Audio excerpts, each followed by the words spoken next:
আজকে সঞ্জয় বাজার গিয়েছিল, এরকম মূলো, ফুলকপি, লাউ এগুলো সব নিয়ে এসেছে, আরও আছে দেখাচ্ছি তারও।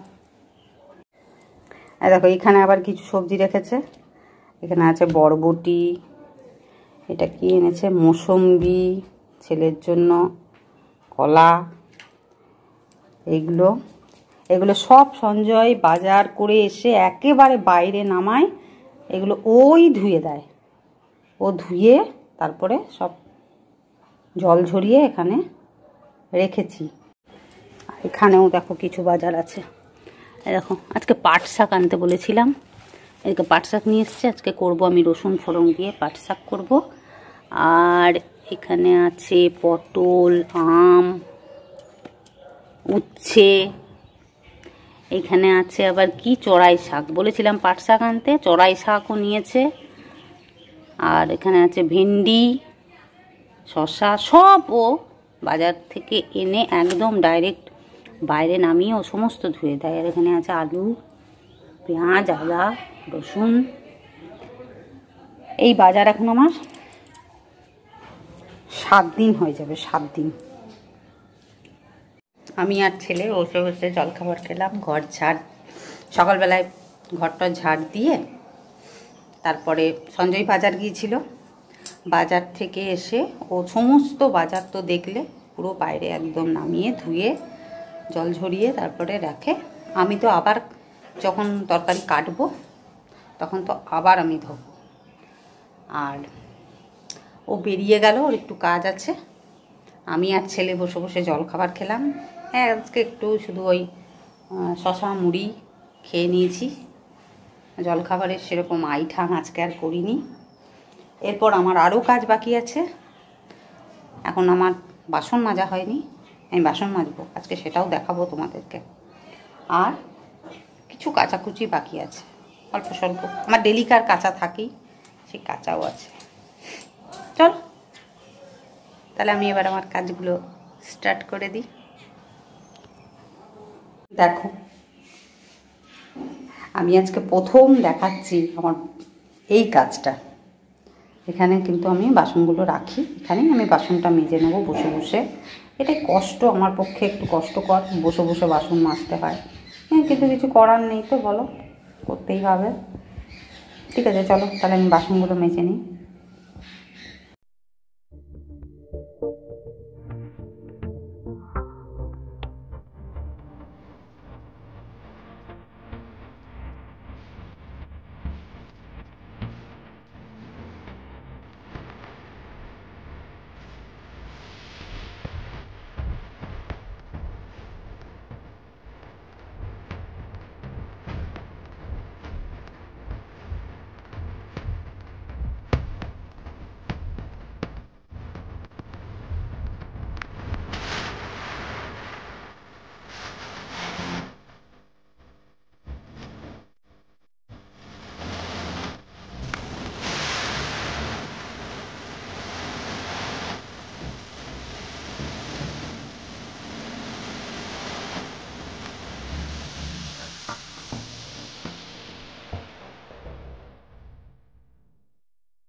হ্যাঁ বাসন মাজা কমপ্লিট।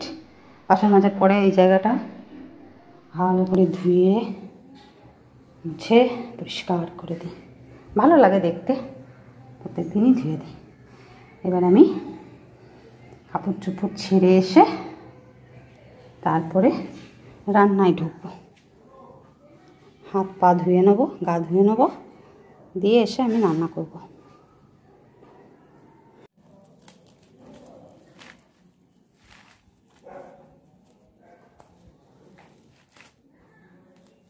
Production by roots.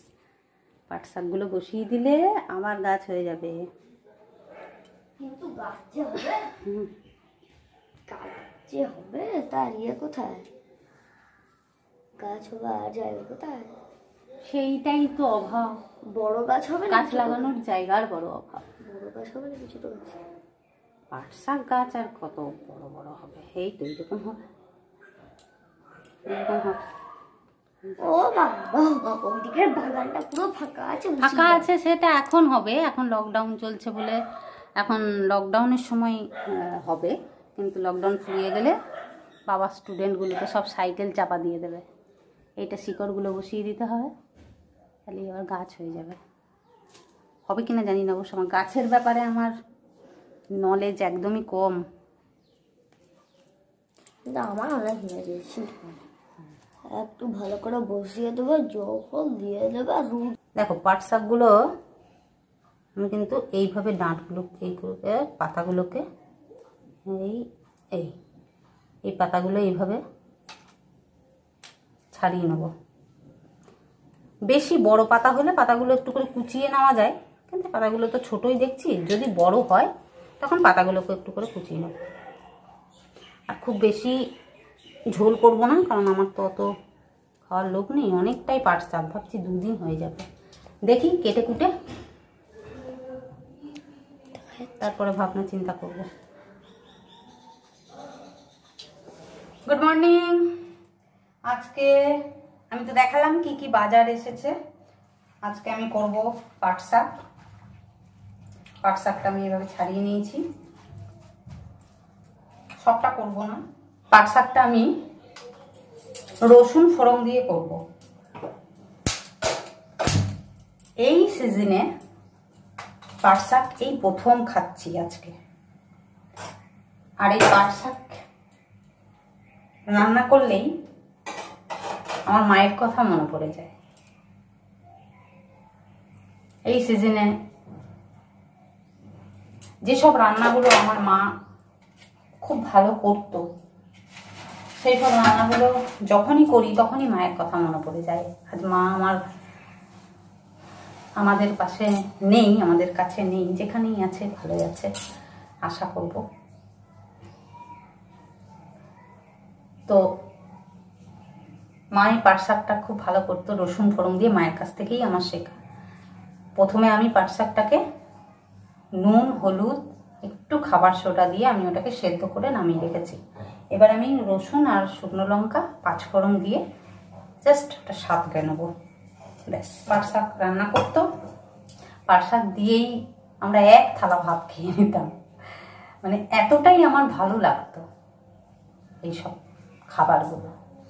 ছোট ছিলাম, ছোট কেন বড় হয়েও মায়ের হাতে রান্নার স্বাদই আলাদা। মা যাই করে দেবে সেটাই ভালো লাগতো।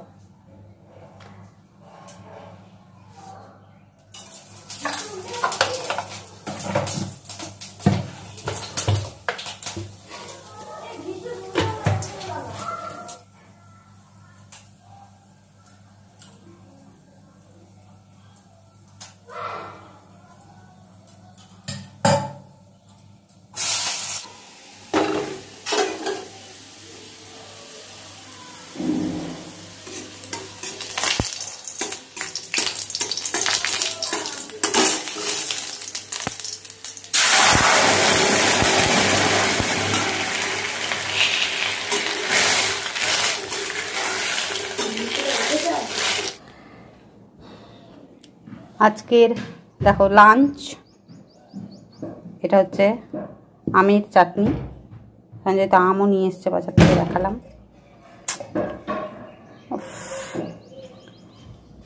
দেখো পাট শাক, একটু কিন্তু ঝোলঝোল করেছি। হ্যাঁ, ডিমের ঝোল।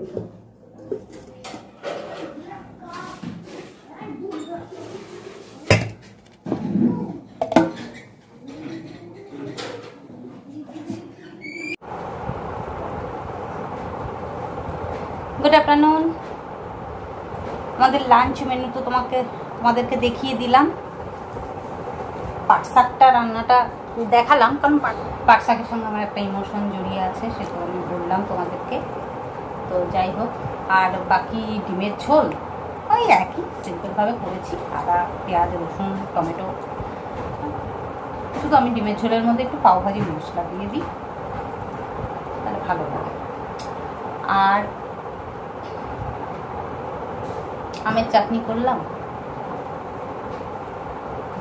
স্নান টান করে এসে বসলাম ব্লগটা শেষ করব। তো আজকের ব্লগ যদি ভালো লাগে, যদি নাও ভালো লাগে, লাইক আর সাবস্ক্রাইব অবশ্যই করবে, আর কমেন্ট করবে কেমন লাগলো। খুবই সিম্পলভাবেই ব্লগ করলাম আজকে, খুব একটা স্পেশাল কিছু দেখাতে পারিনি। তবে হ্যাঁ, আজকে আমার ঘরোয়া কিছু কাজকর্ম দেখিয়েছি যেগুলো তোমাদের সঙ্গে এর আগে আমি শেয়ার করিনি, আজকেই ফার্স্ট। তো চলো, আজকের মতন টাটা। লাইক, কমেন্ট আর সাবস্ক্রাইব করে বেল আইকনটা কিন্তু প্রেস করতে একদম ভুলবে না, তাহলে অল নোটিফিকেশান অন করে দিলে আমার ভিডিও আপলোড করার সাথে সাথে তোমাদের কাছে নোটিফিকেশান চলে যাবে। ঠিক আছে, সেটা সব জেনেই গেছো, ওগুলো তো আর নতুন করে বলার কিছু নেই। তাহলে আজকের মতো টাটা, আবার আসবো নেক্সট